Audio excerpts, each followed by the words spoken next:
គេប្រាប់ពីរឿងអូនថាស្ងួននៅមិនតន់មានថ្មីតែដងអូននៅភក្តីស្រីត្រង់រួមទាំងមិនលិចបង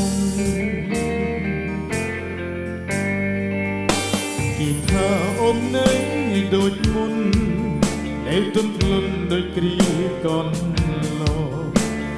តែរំលឹកពីបងលីម្ដងម្ដងទ្រង់បងស្ទើរបែក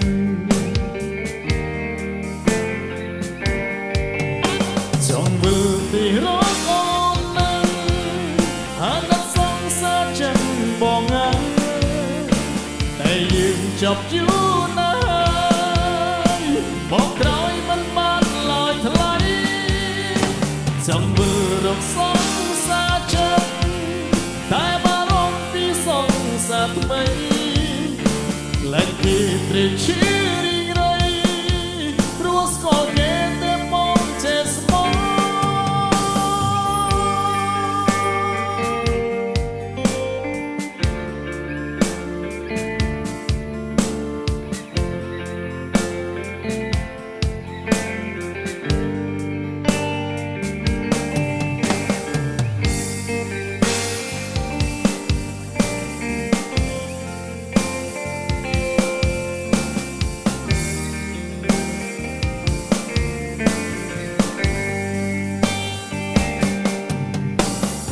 គេប្រាប់ពី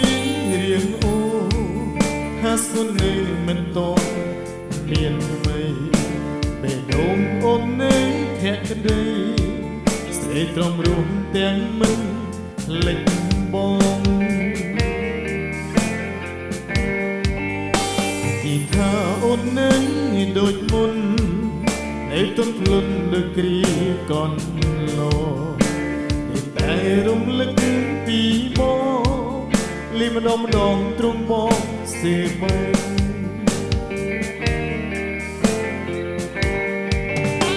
ចង់មើលទីរកអូននឹងអាណិតសងសាចិនបងអើ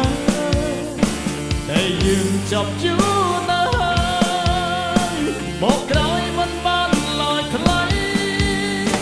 ចង់មើលរកសងសាចិនតែបារម្ភពីសងសាថ្មីលែងពីត្រេកឈឺរីងរៃព្រោះស្គាល់គេតែមកចេះស្មោះចង់វិលទីរកអូននឹងអាណិតសងសាចិនបងអើ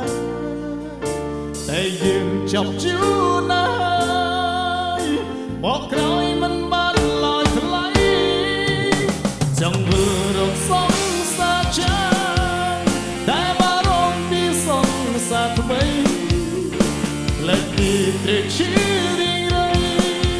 ព្រោះស្គាល់គេតែបងចេះស្មោះព្រោះស្គាល់គេ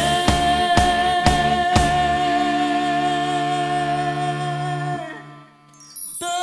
បងចេះស្មោះ